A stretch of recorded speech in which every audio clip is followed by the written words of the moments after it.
Hey, what's up everybody? True Boxing here. Thank you for coming back to get hit with the truth. So today we are doing the what's next on Ryan Garcia, the former, did he ever challenge for a world title? No, he hasn't. He's a former interim lightweight champion. He never challenged for the world title officially. As he returned on, December 2nd and got a an 8th, 9th round TKO victory. Jesus, I'm forgetting the guy's name that he fought. But he got Oscar Duarte. He beat him by a TKO. In a good, action fight. Ryan did more boxing in that fight, so some people, criticize, but we'll get into that. But before we get into that, if you could smash the like button, leave a comment, subscribe to the channel. I appreciate any and all support that I can get as I continue to build my channel. Remember, guys, I'm going to start saying this on every video before. My year-end top 10s are going to begin probably on December 28th. Because, December 27th. Because on the 26th, anyway, the monster fights, and that's the last meaningful fight that impacts the top 10s of the year when he fights Marlon Taplis. And then I will redo my top 10 at 122 because that's usually where I start it. It's at the 122-pound weight class. And then I will start the very next day, which would be the 27th, doing my year-end top 10. So make sure you're paying attention because there's going to be a shit ton of those. And then I also will be doing my boxing awards all the way into January. So a lot of videos coming up, but my year-end top 10s are my special ones, because I really get into each fighter. They all get a video on what they did and what they're doing going forward, heading into 2024. So back to Ryan Garcia here, the ultra talented fighter that a lot of people have high promise for. I think he's a very kind of equivalent to Oscar De La Hoya in his rise into boxing fame. Ryan, social media. He's a good-looking kid. He's got a good style. He's an attractive style that makes people want to watch him. So, got a big following. He bounced back off the loss to Gervonta Tank Davis, where Tank put those 2 weight clause, determinations on him. And then he took on Oscar Duarte. And, like I said, he decided to box a little more than you normally see him do. But if Ryan wants to win, especially against some of the fighters that he's going to be facing, Teofimo Lopez, Devin Haney, he's going to have to box to win some rounds. It's not a guarantee he's going to knock everybody out.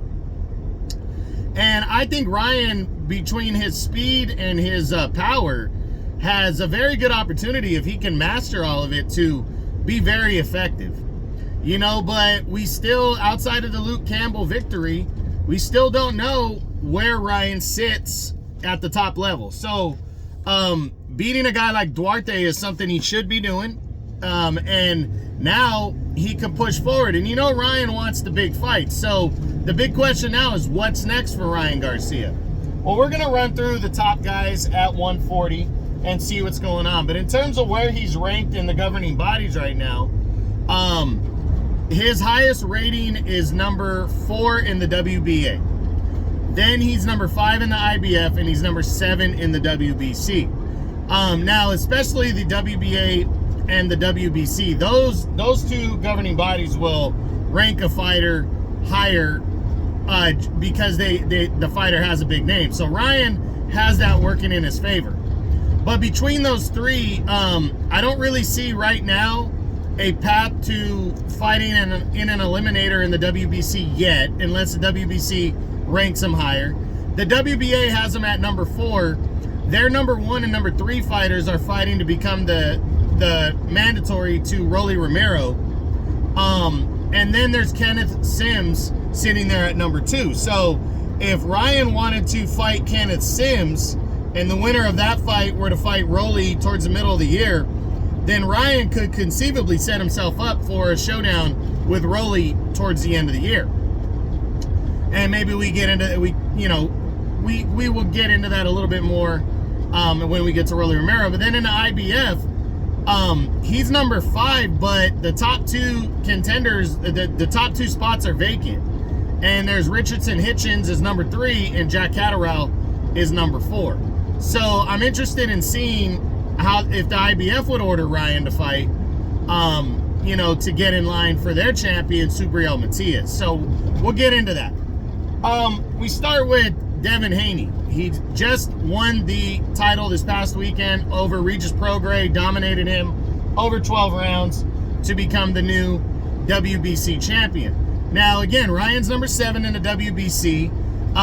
Because Haney was coming up from 135 to fight Prograis, it's really unclear so far if the WBC is going to order number 1 contender Sandor Martin to fight Haney next, or if they're going to allow some an optional defense. Now, I think the WBC I think they would allow Haney and Ryan Garcia, but I'm not sure Ryan wants that fight just yet. If I'm Ryan, I go get one more fight in and let Haney clear up his mandatory spot, and then these two guys maybe focus towards the end of the year.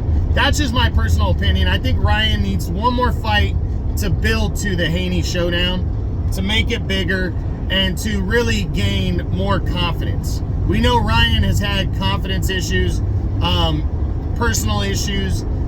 He can be very sensitive on social media and stuff about criticism. He doesn't take that very well. So I think one more victory to gain some confidence, and I think Ryan Garcia and Devin Haney makes a lot of sense late in 2024. Then there's Teofimo Lopez. Now, if this is a fight that could be made, I'd love to see it. I know there's been interest on both sides. We know Lopez is returning in February to take on Jermaine Ortiz. After that, though, he's probably going to have to make a mandatory defense if he wants to hold on to the belt. So, as I sit right now, I don't think there's a clear line for Lopez and Ryan Garcia unless they want to say fuck the belt and fight each other in a big fight, which that would be a big fight if they want to do that. Then I can see second half of the year Lopez and Garcia locking horns. So we'll see, but I'm hoping there is a path to a potential fight between these two, because they're big names, and I think it'd be entertaining as hell.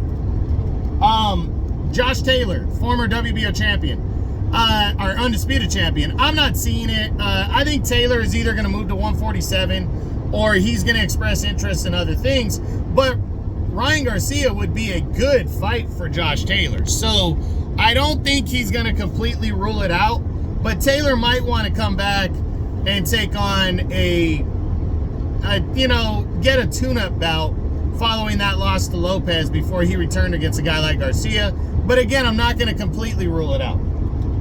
Then there's Regis Prograis, the former WBC champion. I think Prograis would take the fight. Not sure if Ryan would, but if Ryan did and he could knock Prograis out, that would really build a fight with Devin Haney. So they are both DAZN guys. You know, Prograis with Matchroom and Ryan is with Golden Boy. It's a fight that could be made for DAZN. I think Ryan, he could say, hey, I'm going to knock this fucker out. You did it, Devin. And then they could lock horns in the second half of the year. I think that makes sense. So I do think there's a path for it, but we'll see. Then there's Jose Ramirez, the former unified champion. If the two promoters could work together, which are Top Rank and ESPN and Golden Boy and DAZN, then I think it'd be a great matchup, but I don't think they'll work together to make this fight unless it's a mandatory fight, and it isn't. So that's my opinion there. Jack Catterall. He does fight for Matchroom and DAZN. I could potentially see this fight, but I think Ryan would want it to be an eliminator, and it could be an eliminator for the IBF. So we'll see. I do think there is a possibility there, but I'm leaning towards the less likely. Sandor Martin. I think Ryan would fight if Devin Haney, if the WBC allowed Devin Haney to go in another direction in his next fight. I think the WBC could order a Martin and Ryan Garcia fight for a final eliminator to get Devin Haney. I'm not sure that's what's going to happen. I'm leaning towards the less likely, but I do think it's possible. Gary Antoine Russell, PBC working with Golden Boy. I don't see it. Subriel Matias, the IBF champion. I don't think this is a fight Ryan wants next, so I'm going to say no. Arnold Barbosa Jr., he just signed with Golden Boy. I do think this fight's possible. I think Ryan and Arnold Barboza would be a good matchup and a good fight right there, and I definitely could see it. And then guys at the back, Jose Zepeda. If Ryan wanted to test himself against another, you know, former world title challenger, a veteran, Zepeda would be a good one. So maybe that's possible. And then Rolly Romero, as I said, I don't see it next, but I do see, unless the WBA granted an exception and allowed Romero to fight Garcia next, guaranteeing the Davies and Barroso winner to fight the winner of that fight at the end of the year. That's the only way I could see this one. But it is possible. With Ryan Garcia and his name, anything is possible. A lot of these fighters in the top 10 are options. And, I mean, I'd love to see Ryan, if he wants to take a setup kind of deal, then why not a guy like Jose Zepeda or somebody along that level, or even Regis Prograis.